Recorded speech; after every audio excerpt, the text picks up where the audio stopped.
जो प्रश्न 4 ना ड में शू कहे छे निम्नलिखित शब्दों के समानार्थी शब्दे लिखिए। दो शब्द पेलू छे परीक्षण तेनु हिंदी थाय समानार्थी में जांच, बीजू छे हानि तो नुकसान, त्रीजू छे विख्यात तो एनु थशे प्रसिद्ध, चौथू छे धनवान तो अमीर, पांचमू छे पवन तो हवा, छठू छे अंबर तो आकाश, सातमू छे माटी मिट्टी, आठमू छे पर्वत तो पहाड़। पछी विरुद्धार्थी शब्द पेलू छे आकाश एनु थशे धरती, बीजू छे पाना तो खोना, उजियारा अंधियारा, इधर तो उधर, अमृत तो विष, वरदान अभिशाप, ऊंचा नीचा, जीवन अने मृत्यु। प्रश्न 4 नो ई शू कहे छे जो निम्नलिखित वाणिज्योपयोगी शब्द में गुजराती शब्द लिखिए। 3 में से किन्हीं दो। पेलू छे उधार तो एनु गुजराती थाय उधार, बीजू छे कम बेशी तो वधघट, खरीददार ग्राहक, जमा जमा, औसत सरासरी, सूद व्याज, खाता खातु, गुदाम वखार, चुंगी जकात, जोखिम तो जोखम, महसूल महसूल अथवा नूर, लेवाली तो खरीदी। बराबर। पछी प्रश्न 4 नो ड शू कहे छे निम्नलिखित विज्ञापन में प्रकाशित खास विधानों के संदर्भ में सूचक वाक्य लिखिए। बराबर। तो जो अब नए पैक में तो शू कहे छे अब नए पैक में हम खरीदेंगे क्योंकि नया पैक आकर्षक है, नया पैक टिकाऊ है, वस्तु का दाम भी पहले से कम है, वस्तु की गुणवत्ता में भी सुधार आया है। पछी बीजू शौक बड़ी चीज़ है, मुझे अच्छे खाने कपड़े पहनने और खेलने का शौक है। शौक पूरा करने के लिए माँ पैसों की परवाह नहीं करता। शौक जिंदा दिली आदमी की पहचान है। शौक पूरा करने के लिए मैं दूर भी जा सकता हूँ। शौक पूरा करने के में ही तो जिंदगी का मज़ा है। त्रीजू पहले इस्तेमाल करे फिर विश्वास करे तो पहलू इस्तेमाल करने पर ही तो विश्वास होगा, बीजू विश्वास होगा तो ही अच्छी बिक्री होगी, त्रीजू अच्छी बिक्री होगी तो ही इसका विज्ञापन का लाभ मिलेगा। चौथू यहाँ पेट्रोल ही नहीं विश्वास भी मिलता है तो पहलू आजकल हर चीज़ मिलावटी होती है, बीजू यहाँ पेट्रोल में मिलावट नहीं की जाती। पछी पांचमू शू कहे छे हम सिर्फ गहने ही नहीं बनाते रिश्ते भी बनाते हैं तो पहलू एक ही जगह गहने बनवाने से एक दूसरे से अच्छी जान पहचान हो जाती है, बीजू परस्पर विश्वास बढ़ता है, त्रीजू पैसे के लेन देन में सहूलियत रहती है, चौथू गहरी मित्रता भी हो सकती है। पकाते हैं रसोई परोसते हैं प्यार तो पहलू हम स्वादिष्ट और पौष्टिक भोजन के लिए वहाँ जाते हैं। एक बार खाकर तो देखिए हमारे यहाँ का रुचिकर भोजन, भोजन के स्वाद के साथ हमारी आत्मीयता का भी अनुभव हो। चौथू हमारे यहाँ हर व्यंजन मिलेगा वह प्यार के रस से भीगा होगा। जोयु मित्रों આપણે જે આ 1 થી 6 છે એના શું કર્યા જવાબ તમને મેં સમજાવ્યા। બરાબર 1 થી 6। પ્રશ્न 5 શું કહે છે નિમ્નલિખિત વિષયો પર 8-10 વાક્યોं में निबंध लिखिए। तो पहलू छे दहेज एक दूषण, बीजू छे मेरा भारत महान, त्रीजू छे एक वीर सिपाही की आत्मकथा, चौथू छे मेरी छोटी बहन, पांचमू छे मेरे आदर्श पुरुष, छठू छे यदि मैं गाँव का सरपंच होता तो। बराबर 3 निबंध आपणे समझावशुं। 3 निबंध तमे तमारी जाते करवाना रहेशे। परीक्षानी अंदर 6 मांथी गमे ते 3 पूछाय ए 3 मांथी तमारे 1 लखवाना रहेशे। पड़ी गई खबर? चलो पहेलुं समझावुं छुं। जो पहलो निबंध दहेज एक दूषण। मानव समाज एवं सभ्यता के समक्ष कई सारी चुनौतियां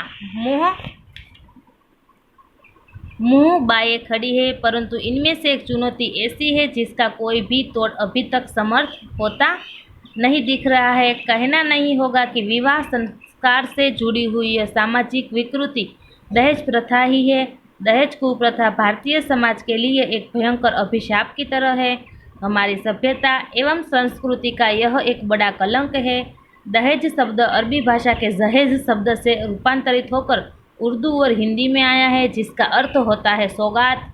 इस भेंट या सौगत की परंपरा भारत में कब से प्रचलित हुई, यह विकासवाद की खोज के साथ जुड़ा हुआ तथ्य है। प्राचीन आर्य ग्रंथों के अनुसार अग्निकुंड के समक्ष शास्त्र विज्ञान विवाह संपन्न कराता था। तथा कन्या का हाथ वर के साथ में देता था।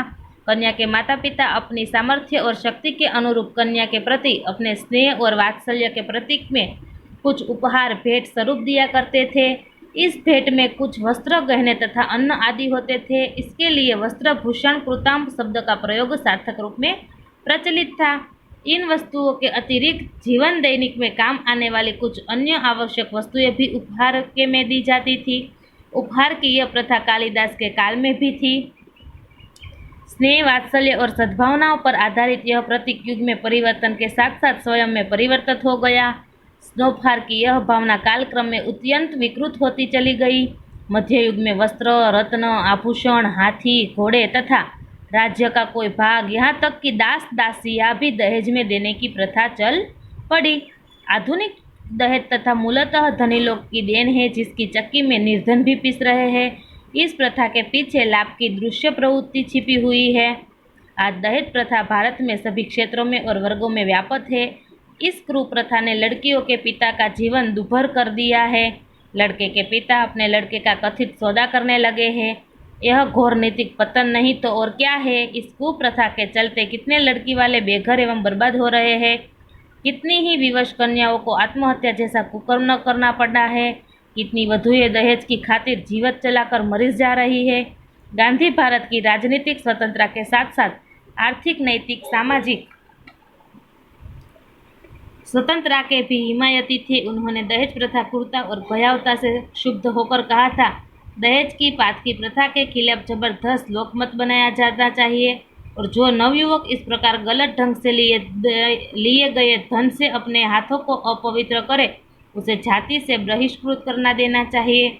आर्य समाज के संस्थापक महर्षि दयानंद ने भी इस राष्ट्रीय कलंक की ओर जनता का ध्यान आकृष्ट किया है। जवाहरलाल नेहरू ने इस दहेज दानव के विनाश के लिए जनता का उद्बोधन किया है। इन्हीं की प्रधानमंत्री काल में 1961 में ई दहेज निरोधक अधिनियम बनाया गया, किंतु जनता के समर्थन अभाव में यह कानून की पुस्तकों ही शोभा बनकर रह गया।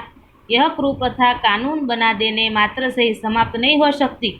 इस सामाजिक कोढ़ से भी मुक्ति मिल सकती है जब युवा वर्ग इस ओर अग्रसर हो। दहेज जैसी कुरीति को दूर करने के लिए देश में युवा वर्ग को आगे आना ही होगा। बराबर। आ थयो दहेज एक दूषणનો નિબંધ। પછી બીજો નિબંધ કયો હતો? જો બીજો છે મેરા ભારત મહાન। આપણે બધાએ મેં બધાને લખાવ્યો છે ધોરણ 7ની અંદર, બરાબર ને? બરાબર। પછી મેરા ભારત મહાન લખાવેલો છે એ તમે લખી શકો છો, બરાબર। પછી જો ત્રીજું છે એક વીર સિપાહી કી આત્મકથા। તો એક વીર જે સિપાહીની આત્મકથા છે, બરાબર, એ તમને હું સમજાવીશ, બરાબર। એ પ્રમાણે તમારે પરીક્ષાની અંદર પૂછાય તો લખવાનો છે। તો જો परिचय। शुरू से ही सैनिक बनने की इच्छा। सन 1955 में सैन्य में भर्ती होना। 1965 में लाशनायक पाकिस्तान हमले का मुंह तोड़ जवाब। पैर कटने का दुख नहीं, गर्व। जो आइए बैठिए, मैं आपको अपना परिचय देता हूँ। मेरा नाम पर्वत सिंह है। मैं भारतीय सेना का एक भूतपूर्व सैनिक हूँ। मेरा जन्म 15 अगस्त को सिक्किम प्रदेश के एक गांव में हुआ था। मैंने राजधानी गंगटोक में 10वीं कक्षा तक पढ़ाई की। मेरा मन पढ़ाई में नहीं लगता था। मेरी दिलचस्पी खेलकूद में अधिक थी। मैं सेना में भर्ती होकर अपने देश की सेवा करना चाहता था। समय बीतते मैं सेना में भर्ती हुआ। मुझे कठिन प्रशिक्षण दिया गया। मेरे प्रशिक्षक मुझसे बहुत खुश रहते थे।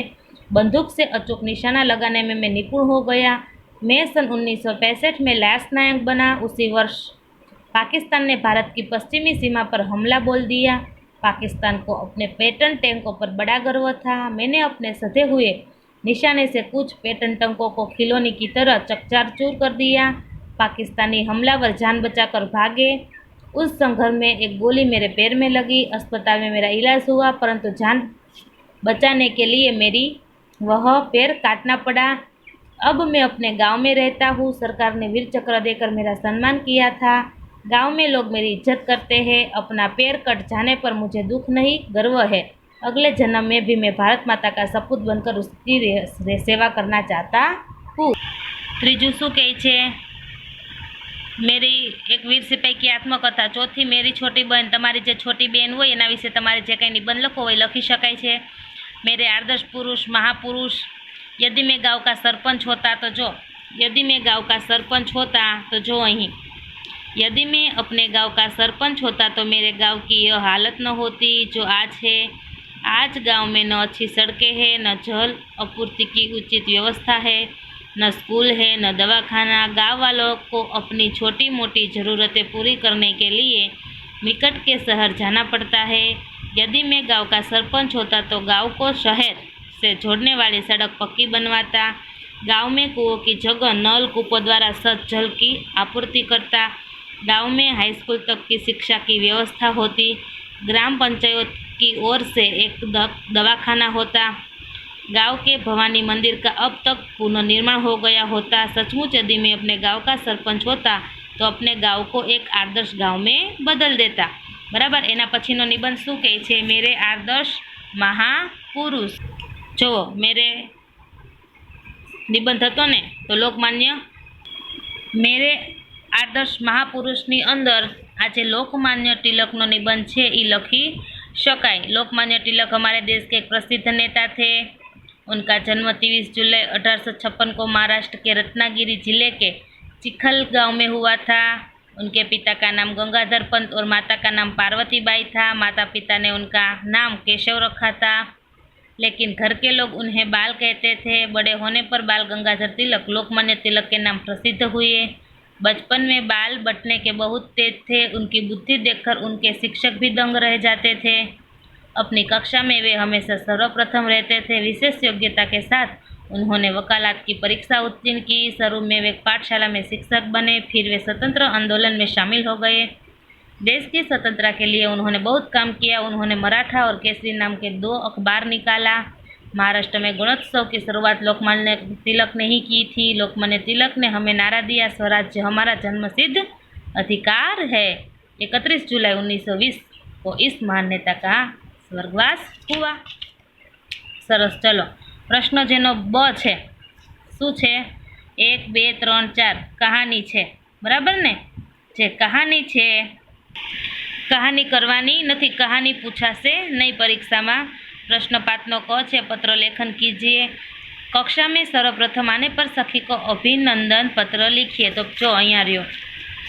बराबर। प्रवेश परीक्षा में प्रथम श्रेणी में विशेष योग्यता से उत्तीर्ण हुई उसे बधाई देता पत्र। तो आ रीतना एड्रेस लखी नाखवानुं छे। बराबर। पछी शुं लखवानुं छे? आ बाजू जेने एनुं नाम लखवानुं सखीनुं।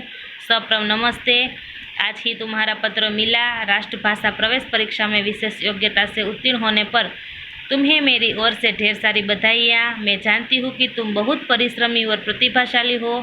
तुम्हारे लिए कोई भी परीक्षा उत्तीर्ण करना कठिन नहीं है। हिंदी के प्रति तुम्हें पहले से ही बहुत लगाव है। स्कूल में भी हिंदी में सबसे अधिक अंक हमेशा तुम्हें मिलते हैं। प्रवेश परीक्षा में प्रथम श्रेणी में विशेष योग्यता से उत्तीर्ण होकर तुमने अपने विश्वविद्यालय का नाम रोशन किया है। तुम जैसी तेजस्वी सहेलियों पाकर मैं गर्व अनुभव कर रही हूँ। तुम्हें उपकार के रूप में देने के लिए मैंने एक बढ़िया पेन सेट खरीदा है। एक बार फिर बधाई के साथ तुम्हारी सखी बीना पाठक।